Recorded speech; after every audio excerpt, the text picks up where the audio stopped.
it may be that maybe my sign by God is an earthquake because when I moved to Buffalo a few months after, I was asleep. It was sometime, I think it was before midday or so.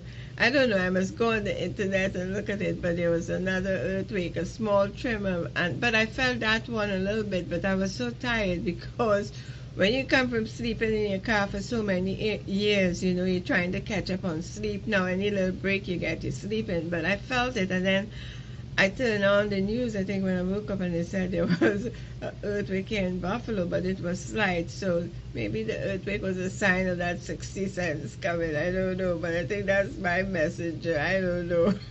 It's kind of strange, though, you know. Land of my umbilical cord, I love you, Trinidad and Tobago. If loving you is wrong, I do not want to be right, not one bit. I love you, Trinidad and Tobago. As I say, this book is not for you to, I'm not doing this for you to go out and buy this book. Do not do that, please. But just to talk a little bit about myself, I went to school in Laventille, RC, from the time I was 5 years old. So I did my first communion and everything there. And then when my mother was going to live in England at the time, you know, at the time in the 50s, everybody was running to England. She took me to live in Belmont. So I continued my education at Belmont Methodist. I lived on board with the Highlands then, the great athletes from the two Highland brothers who lived in who were from Belmont, and from there I started writing from that age about my diary. I used to write before, but not my diary. From there I wrote my diary. Then as I grew older, my friends, because I had so many old lady friends, they encouraged me. They always said they found, well, my story, but I don't know what they were thinking. You know, when you're a young woman then, you know, back then, every woman is a child's mother. That's how it went then. Every woman was a child's mother. It doesn't, you had to listen to all the elderly people. So anyway, the old ladies, they always said, you know, and watching my life as I grew up into a woman, said, Leah, write your story, write your story. But I remember as a child, my daddy, when he saw me with a piece of paper, he would be sad. He never told me why he'd be sad, or he never made a fuss. My father was a man of few words, and he didn't scold me right. I was like his, maybe I'll say I was a spoiled child, I don't know. But he didn't say much, you know, but you could see the difference. You could tell the difference come over him. He'd be sewing at his machine, and I'll be there at his feet, you know, and with my paper, and he would be very deeply concerned. But as the years passed, the old ladies the elderly ladies keep singing the same song, so they more or less, they knew I like writing, so maybe that's why they told me to write my story. I don't know if I had gotten an agent, if things would have been any different. I don't know. I can't see at this point, you know, back then, you know, being in the Writers Union and being in that sort of cultural group, agents was the thing that was presented then, you know, when you go to the meeting, that's what they inform you of. But I don't think it will make any difference. Anyway, so I didn't get one, but I would think if I had to go down that road again, I would probably do the same thing, but I would do it with a lawyer. I would prefer to go with a lawyer, because with a lawyer, if you get into a problem, you still have to go to a lawyer. The agent is not a lawyer. So yeah, I know about lawyers and what they can do. I don't know. I prefer to pay a lawyer than to pay a middleman. That's my thing, you know. Agents are for some other kind of people. I don't think I would dwell too much on that if I was going that road again. Instead of calling me Eugene Hopkins, should have called Jean Sabelli, and discuss with her what he discussed with me. And in any case, he have to talk to the Attorney General office. And concerning the Rocket book, that should never be on my quarterly report. It is clear that that is put there to motivate or as a driver at me. And they say about on the check they sent for 60 cents, they said they want to save paper. You want to save paper, you put a rocket book there. And you do not make the quarterly report properly with the sales or who sell the book or represent the sale properly, but you take up so much space to put a rocket ebook. So that is terrorizing somebody, because how do you get the mass? You got to go with a rocket, of course. So now you want to make me responsible for a rocket blowing up in the sky? What is that about? Why are you putting this rocket book here for me? So when I say that they are terrorists, I mean that they are terrorists. And for me, I am coming out at that, because it is very clear of what is going on. So I have to talk about it, because I was born free as the bird. I was born 1945, free as the bird, and God bless the British, they teach me to remain free. I ain't kidding you. My grandmother, my father's mother came to Trinidad as an indented laborer, but she was free before I was born. So I was born free. I'm not going to let these people here make me into criminals for 60 cents and singing a psalm song, and then they go and they bill it up, and then next thing you know, they have me in jail. No, I'm not going to do that. To hell with them. I was not looking for this report coming from the Attorney General office. What I was looking for coming from the Attorney General office is a settlement and help, So when this particularly quarterly report appeared to me with 8 books on it, and here it's marked the 14th of September 2015, which I haven't even contacted the Attorney General as yet. This is the ridiculous accountanship, how it goes. But over here, traveling across, it says I sold 8 books. And these 8 books was sold in the 4th quarter of 2004.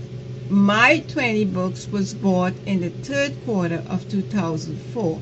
So there you go, across the line. That's my fourth signature. They put in my complaint number at the Attorney General office. They post this back to me. There was apparently 1 e-book sold there for $11.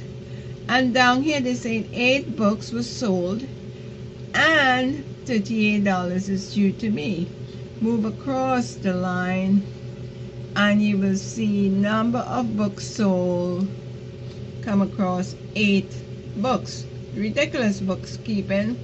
Go back across. Total due to the author is $38. Amount due to the author $38. Author House, fantastic bookkeeping. This $38, if you have this in the 4th quarters, remember I had some chicken feed money, a little $4 here and $3 and $12 there. So this is the 4th quarter of 2004. So you don't have a carryover, right? Else you would not have $38. I suppose the adding machine was not working that day. I don't know. The calculator wasn't working that day. I don't know. However, these both are the same thing. It's just that this one does not have my complaint number on it from the Attorney General. I am not going to try to figure out why Author House does and doesn't do the things that they do. That is for real criminologists to figure out, because, I'm not going to mess up my brain with these people. All I know, it is what it is. What I'm showing here, it is what it is. Ladies and gentlemen, I didn't create this problem. If I had gotten, see this bill for $38 in the basement when I moved back from Massachusetts, I would have sit down, go downtown, buy some bagels, and pull up a box or something, because I was a hungry woman when I moved back to New York. You know, I was living off of next to nothing. This, what you see in here, is real criminology. May the holy blood of Jesus Christ conquer these satanic people. My Uncle Joe in Laventille, Fatima Laventille, would make, you'd make Mickey Mouse out of Eugene Hopkins, with only what you call it, a school leaving high school diploma. He would have come up with better numbers than this, and he had what, 6-7 businesses in the heart of Laventille and Desperado's land, up in Desperado's land. He would have make Mickey Mouse out of Eugene Hopkins. I don't know the law, but I know good reasoning, but I do not understand. The Attorney General office is saying, my caseworker is saying, because I wouldn't talk to this man, can't do anything about it. I cannot talk to anyone in the first place who is denying my contract. I cannot do that, and they are the mediators. And secondly, there is a reason to doubt from the moment that my bill is saying one thing and your bill is showing something else in the third and the fourth quarter. There is a reasonable doubt. Then also there's a question. If there's a reasonable doubt, what else has happened here? This is the thing. If she's showing 20 and you is showing 8, there's a reasonable doubt. Now, what really is going on here? How many more books is also missing? See, because it goes a different direction now. Even though I don't know the law, this is what I would be looking for if I am working in her position. What is going on here? Because the two is saying two different things. You are seeing two types of books. They're seeing two types of books. They're seeing 60 cents check, and they're seeing a 20 books being bought by the author and no showing for it. But yet you did not ask, what is this 60 cents for?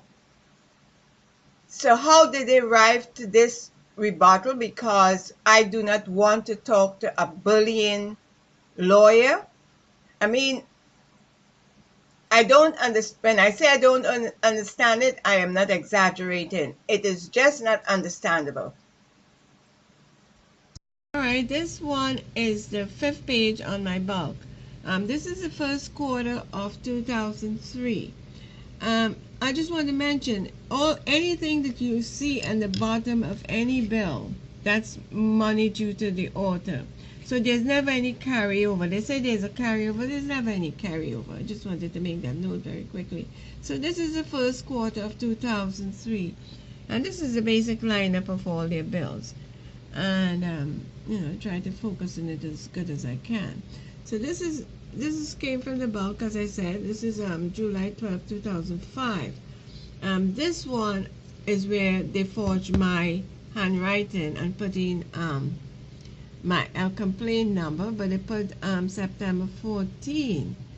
And here you go, the bottom of the bill, $4, $13, one book. And this is just saying the price of the ebook, but it looked like if it's a book sold, it's the price of the book. And it's such bad bookkeeping. This is what's due to me. It's the same bill as the one just now. So it's one book, $13. The money due to me is $4. One book, $13. The money due to me.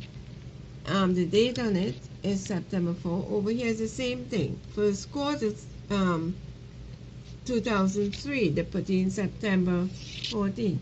So whatever they were trying to match up at the Attorney General office, or they were trying to work out their own problem, they couldn't do it.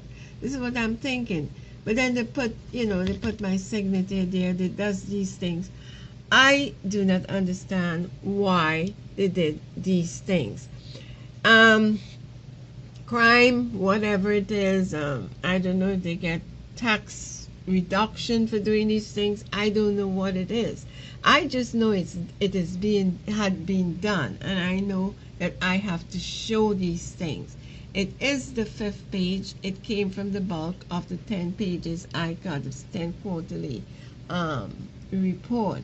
So this is basically their outline on all their bills. It still have the Rocket ebook, which I don't even own.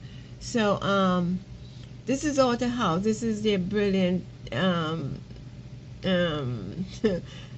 book scheme. The pay list. It doesn't hold true to anything at all. I would like to get all my money back from Author House. Okay, here we go. Here I said my quarterly report in 2010 stops at the second quarter of 2004. Well, here, this was inserted at the Attorney General office. And as you can see, the date is even before I got to the Attorney General office. Remember, the Attorney General offices have different dates. I'll show them in a minute. Okay, this is the third quarter of 2004, but this is dated at the 14th of September 2015. All my quarter report came in 2005. All right, so this was the quarter that I bought the 20 books. These 20 books. In the third quarter, I bought these 20 books. All right, this is what showed up. This is the third quarter, 2004, same quarter as I bought the books. This is what showed up. One book, uno, for $13. Third quarter 2004, the same time I bought my books in 2004, third quarter. One book showed up in Author House for that time. And to boot, they even had the nerve to put September 14 on this, for 2004. When I say I don't understand, maybe somebody out there know these things and they could get in contact with me and explain it to me. Thank you. If I was to ever find out that Author House had an international or an overseas or foreign contract on my book, I will sue them. I will come after them and I will sue them because it is unfair. The money I spend, the time, and the occupation, it has been my company for many years. Yeah, I believe Author House was, there was some way, some in contact with them. Something went on between them and them, it's looking like that. But it doesn't matter to me. Author House is still a scam artist. And Author House, I believe they're the type of company that they should go and learn how to do sales by McDonald's or Burger King. Those little girls at Burger King and McDonald's will eat up Eugene Hopkins, walking around with a little float and more responsible about people's money than he is, The man is a thief. That is a thief in company. I don't care who special interest went to them. Give me my money, man. It is obvious from the letters returned from the Attorney General office in October of 2015 that I was in contact with the Attorney General in October of 2015 because the first form I had was to refill. They said it was wrong, but they got filed for that. They got filed for the one that I corrected also. But I don't know at what time, and I didn't even suspect that manipulation was going to happen. I wasn't thinking along those lines at all until I found them in my mail. One thing I hope to get out of making this video is I hope that no Caribbean person, because I'm from the Caribbean, I'm hoping that, because I don't know if the targeting this sort of bookkeeping is targeted at Caribbean people. So I'm saying I hope that no Caribbean person fall into this kind of trap of putting your money out there and you don't know. So be careful, because there's a lot more opportunity today for writers than before. As the years roll on, the Puritans have to get lost, and the writers will have better opportunities and more opportunities. So my hope in making this video is that no more Caribbean people fall into the trap, because to a lot of people, we are the little people down there that they could walk on. So I will be grateful if doing this could help anybody from my region. This is the person I deal with at Order House. This is the person who told me I did not have a contract.